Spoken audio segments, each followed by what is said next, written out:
Assalamualaikum dan selamat pagi murid-murid cikgu semua. Okay, apa khabar? Semoga semua sihat. Baiklah, hari ini kita akan belajar tentang semangat cinta akan negara unit 16 iaitu perkasakan bahasa kita dan tajuk kita hari ini berjuang bahasa. SP pada hari ini 3.4.1. Baiklah murid-murid, hari ini kita akan baca teks dalam halaman 92, kemudian kita akan lihat beberapa perkataan untuk awak ingat ejaannya dan juga maksudnya.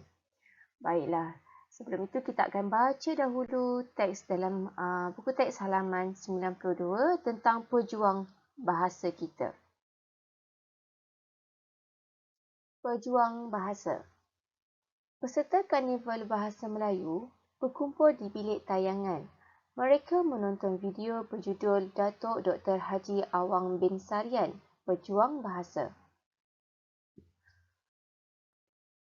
Pada 20 Oktober 1953, lahirlah seorang anak lelaki yang dinamai Awang.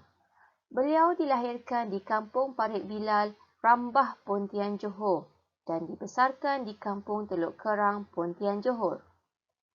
Datuk Dr. Haji Awang bin Sarian memperoleh ijazah sarjana muda persuratan daripada Universiti Kebangsaan Malaysia pada tahun 1977. Ijazah sarjana sastra dalam bidang linguistik daripada Universiti Malaya pada tahun 1984 dan ijazah Doktor Falsafah dalam bidang falsafah pendidikan bahasa daripada universiti yang sama. Dr. Haji Awang Sarian telah dilantik sebagai Ketua Pengarah Dewan Bahasa dan Pustaka DBP pada 1 Februari 2012. Sebelum itu, beliau pernah menjadi Pengarah Jabatan Bahasa di DBP. Seterusnya, beliau merantau ke luar negara demi memartabatkan bahasa Melayu. Dr. Haji Awang Sarian dilantik sebagai penyandang pertama kursi pengajian Melayu Malaysia di Republik Rakyat Cina yang berpengkalan di Universiti Pengajian Asing Beijing. Beliau bertugas di sana pada tahun 2008 hingga 2011. Beliau juga pernah menyandang jawatan Profesor Bahasa di Fakulti Bahasa Moden dan Komunikasi di Universiti Putra Malaysia dan Profesor Bahasa di Akademi Pengajian Melayu di Universiti Malaya. Selain itu, beliau pernah menjadi tenaga akademi di Universiti Islam Antarabangsa Malaysia, Universiti Brunei Darussalam dan Universiti Pendidikan Sultan Idris. Beliau juga diundang menjadi Profesor tamu di Universiti Frankfurt, Jerman dan di Universiti Sumatera Utara, Indonesia. Beliau telah mengarang banyak buku dan rencana tentang bahasa Melayu. Antara bukunya yang popular termasuklah Santun Berbahasa, Falsafah dan Logika Melayu dan Tertib Mengarang. Kini, buku-buku hasil penulisan Datuk Dr. Haji Awang bin Sarian menjadi rujukan para ilmuwan bahasa di seantero dunia. Baiklah murid-murid, inilah dia tentang teks salah seorang pejuang bahasa Melayu kita iaitu Datuk Dr. Haji Awang bin Sarian. Okey, baiklah. Daripada teks yang kita baca ini, terdapat beberapa perkataan yang mungkin biasa murid-murid dengar ataupun baru pertama kali murid-murid dengar. Baiklah, cikgu akan senaraikan perkataannya ya. Baiklah murid-murid, inilah dia perkataan yang kita akan kenal pasti ejaannya dan maksudnya juga. Baiklah, untuk perkataan pertama iaitu kerusi pengajian. Apa itu kerusi pengajian? Okey, kerusi pengajian ini ialah jawatan profesor di sesuatu universiti. Okey, jadinya dekat universiti ni dia ada satu jawatan namanya profesor. Okey, jadi jawatan profesor itu kita panggil dia ialah kerusi pengajian. Okey, yang kedua perkataan seantero. Seantero ini mungkin kamu biasa dengar dan mungkin juga setengah daripada kamu pertama kali untuk dengar perkataan seantero. Maksud seantero ialah seluruh dunia. Contohnya, dia dikenali seantero dunia. Maksudnya, dia dikenali oleh seluruh dunia. Seantero. Ejaannya seantero. Okey, perkataan ketiga ialah falsafah. Ejaannya falsafah. Okey, apa maksud falsafah ini? Ialah pengetahuan tentang sesuatu ilmu yang menjadi dasar ilmu lain. Kamu ada satu ilmu yang menjadi dasar kepada ilmu lain. Itu maksudnya falsafah. Okey.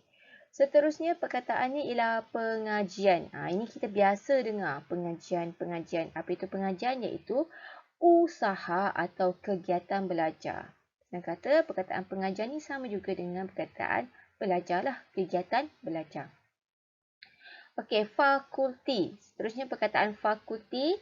Perkataan ini sering kita dengar ataupun kita gunakan di kawasan universiti lah.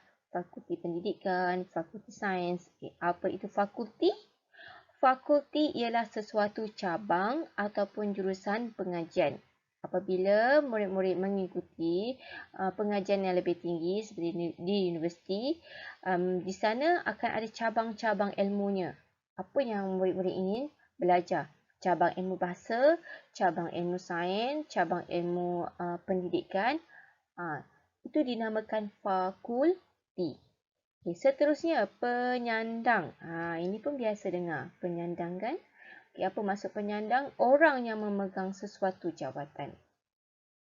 Penyandang tugas. Kalau di sekolah, mungkin kita gunakan penyandang untuk dia menyandang jawatan sebagai guru besar. Beliau menyandang jawatan sebagai guru besar. Menyandang ni orang yang memegang sesuatu jawatan. Okay, seterusnya, linguistik. Linguistik ni mungkin ada yang baru pertama kali dengar dan ada juga yang pernah dengar. Jadi apa itu linguistik? Iaitu kajian saintifik sesuatu bahasa. Apabila kita mengkaji sesuatu bahasa secara saintifik, kita namakan ilmu tersebut ialah linguistik. Okey, baiklah. Yang seterusnya ialah profesor. Profesor ni selalu kita dengar jawatan kan, jawatan seseorang. Apa kerja? Profesor. Siapakah ayah kamu? Profesor. Okey, apa itu profesor? Profesor ialah orang akademik, orang bahagian akademik yang tinggi jawatannya. Lagi tinggi daripada cikgu, lagi tinggi daripada pensyarah. Namakan profesor. Tinggi jawatannya. Yang terakhir sekali ialah memartabatkan.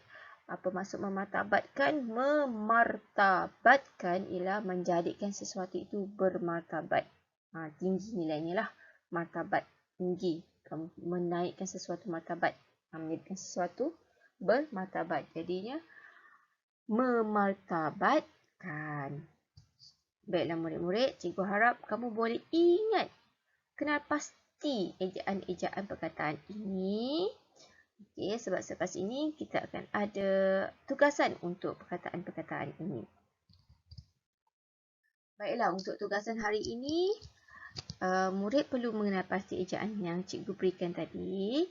Kemudian, kamu hanya perlu mencari perkataan tersembunyi di dalam kuis yang akan cikgu berikan.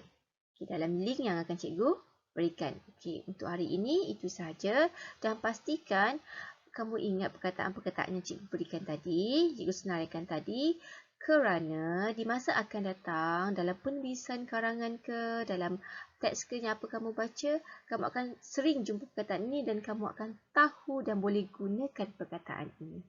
Untuk hari ini itu sahaja. Sekian. Terima kasih.